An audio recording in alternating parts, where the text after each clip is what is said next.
اللہ کی رحمت سے امید یہی ہے کہ اللہ تعالیٰ انہیں بھی یہ عزت عطا فرمائے. سبحان اللہ سبحان اللہ. تو حدیث شریف میں ارشاد ہوا کہ یکسا والداہ حلتان لا یقوم لہم الدنیا وما فیہا.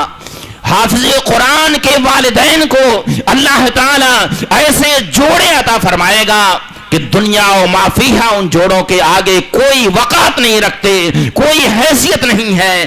پھر والدین اللہ رب العالمین کی بارگاہ میں حاضر ہوں گے اور عرض کریں گے یا رب انا لنا ھذا. اللہ. اے پروردگار, یہ آج ہمیں جو عزت مل رہی ہے, یہ آج ہمیں یہ جو جوڑے عطا ہو رہے ہیں, اے پروردگار ہمارا کون سا عمل تیری بارگاہ میں مقبول ہو گیا کہ اس کی برکت سے اے پروردگار آج تو نے ہمیں یہ عزت عطا فرمائی ہے, ہمیں یہ جوڑے عطا فرمائے ہیں. اے پروردگار ہمارا کون سا عمل تیری بارگاہ میں مقبول ہو گیا جو ہماری مغفرت, ہماری بخشش کا ذریعہ بن گیا اور ہمیں دخول جنت کی بشارت مل رہی ہے اور ہمیں یہ جنتی جوڑے عطا ہو رہے ہیں. اے پروردگار ہمارا کون سا عمل تیری بارگاہ میں مقبول ہوا.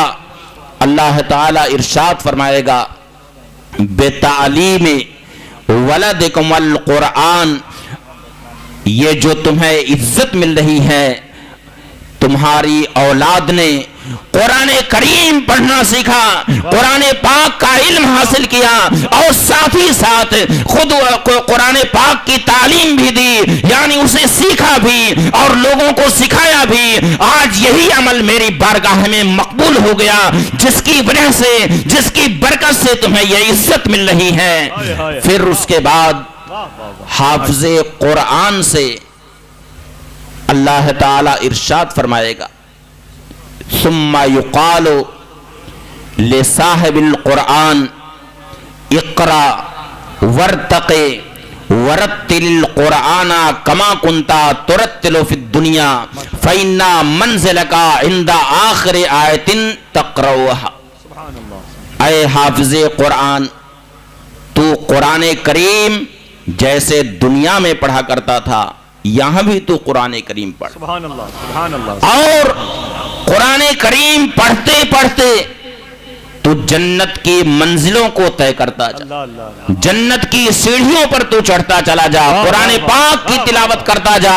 ورتل القرآن کما کنتا ترتل فی الدنیا, اور قرآن پاک کو ترتیل کے ساتھ ایسے ہی پڑھ جیسے کہ تو دنیا میں قرآن پاک ترتیل کے ساتھ پڑھا کرتا تھا. اللہ اکبر اللہ اکبر. اللہ اللہ ماشاء اللہ سبحان اللہ سبحان اللہ سبحان اللہ ماشاء اللہ. فَإِنَّ مَنْزِلَكَ عِنْدَ آخِرِ آیَةٍ كُنْتَ تَقْرَؤُهَا, کیونکہ تیری منزل اس آخری آیت کے پاس ہے جو آخری آیت تو قرآن پاک کی پڑھتا تھا. قرآن کریم میں 6000 سے زیادہ آیتیں,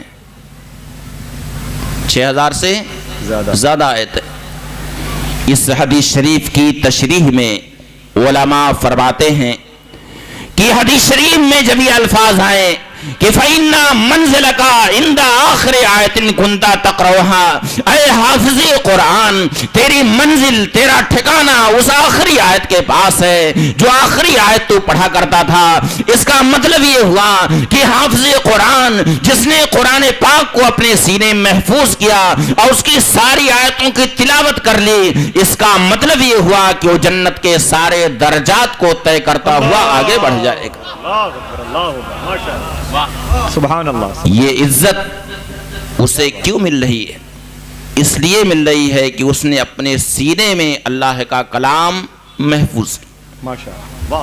ایک حدیث شریف میں ارشاد ہوا کہ لو جعل القرآن فی احاب ثم القی فی النار محترق, اگر قرآن پاک کسی چمڑے میں کر دیا جائے پھر اس چمڑے کو آگ میں ڈالا جائے تو آگ اسے نہیں جلا سکتی.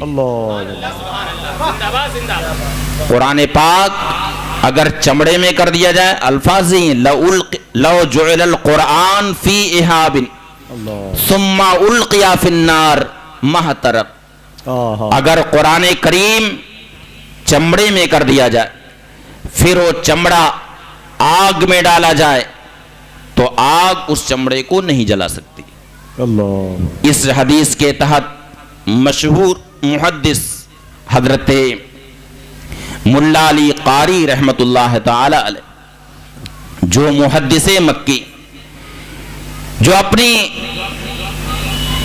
جماعت کے بہت ہی زبردست عالم ہیں، 10ویں صدی ہجری کے عالم ہیں، ان کی مشہور زمانہ کتاب مرقات المفاتیح جو سارے بلاد اسلامیہ میں متفق علیہ طور پر بہت ہی مقبول، الحمدللہ، مرقات المفاتیح میں محدث مکی حضرت ملا علی قاری رحمت اللہ تعالی علیہ اس حدیث کے تحت فرماتے ہیں کہ جب حدیث شریف میں یہ ارشاد ہو رہا ہے کہ اگر قرآن کریم کو کسی چمڑے کے اندر کر دیا جائے پھر وہ چمڑا آگ میں ڈالا جائے تو آگ اس چمڑے کو نہیں جلا سکتی ہے، تو بھلا اس سینے کو آگ کیسے جلا سکتی ہے جس سینے کے اندر اللہ کا کلام ہے؟ نعرہ تکبیر، نعرہ رسالت، نعرہ رسالت، علماء اہل سنت، مسلک اعلی حضرت، گلشن مدینہ کانفرنس، جشن دستار حفظ، سبحان اللہ سبحان اللہ۔ کتنی پیاری بات محدث مکی حضرت ملا علی قاری رحمت اللہ تعالی علیہ نے فرمائی، کیسے ایمان افروز بات کہ جب وہ چمڑا جس چمڑے کے اندر قرآن پاک کر دیا جائے اس چمڑے کو آگ نہیں جلا سکتی ہے، تو وہ سینہ جس سینے کے اندر کلام الہی محفوظ ہو، وہ سینہ جس کے اندر قرآن پاک محفوظ ہو، اسے آگ کیسے جلا سکتی ہے؟ بلکہ حضرت امام جلال الدین سیوطی رحمت اللہ تعالی علیہ نے اپنی کتاب جو احوال موتا والقبور پر ان کی مشہور کتاب ہے، اس کتاب کے اندر تحریر فرماتے ہیں کہ حافظ قرآن کو جب قبر کے اندر دفن کر دیا جاتا ہے اس کے بعد عذاب کے فرشتے آتے ہیں اور اگر اس کے قریب ہونا چاہتے ہیں تو قرآن پاک درمیان میں حائل ہو جاتا ہے، بلکہ حضرت امام جلال الدین سیوطی رحمت اللہ تعالی علیہ فرماتے ہیں کہ وہ فرشتے جب اس کے سر کے پاس پہنچتے ہیں تو قرآن پاک فوراً حائل ہو جاتا ہے، درمیان میں آ جاتا ہے اور یہ کہتا ہے کہ اے فرشتو ہرگز ہرگز اس کے جسم کو ہاتھ مت لگانا، یہ مقدس سر ہے اس کی جس کے اندر یہ قرآن پاک کو محفوظ کیا کرتا تھا۔ پھر اس کے بعد وہ فرشتے اس کے سینے کے پاس آتے ہیں، پھر قرآن پاک درمیان میں حائل ہو جاتا ہے اور قرآن پاک کہتا ہے کہ اے فرشتو اس سے دور رہنا، یہ وہ سینہ ہے جس کے اندر اللہ کا کلام رہا کرتا تھا، کلام الہی کو یہ محفوظ رکھا کرتا تھا، مجھے یہ محفوظ رکھا کرتا تھا، اس لیے اس سینے کے قریب مت آنا۔ پھر اس کے ہاتھ کے پاس آتے ہیں، پھر قرآن پاک حائل ہو جاتا ہے اور قرآن پاک کہتا ہے کہ اے فرشتو اس سے دور رہنا، یہ وہ ہاتھ ہے، یہ وہ مقدس ہاتھ ہے جس ہاتھ میں مجھے یہ تھاما کرتا تھا، مجھے اپنے ہاتھوں سے تھاما کرتا تھا، اس لیے اس ہاتھ کے قریب مت آنا۔ پھر اس کے بعد وہ عذاب کے فرشتے اس کے پاؤں کی طرف جاتے ہیں، پھر قرآن پاک حائل ہو جاتا ہے اور قرآن پاک کہتا ہے کہ اے عذاب کے فرشتوں اس سے دور رہنا، ان پاؤں سے جب چلا کرتا تھا تو ہاتھ میں میں ہوا کرتا تھا، اس لیے ہرگز اس کے پاؤں کو عذاب مت دینا۔ اس طرح سے قرآن پاک اس کی شفاعت کرتا ہے اور اس کے لیے نجات کا سامان فراہم کرتا ہے۔ سبحان اللہ سبحان اللہ سبحان اللہ سبحان اللہ، ماشاءاللہ۔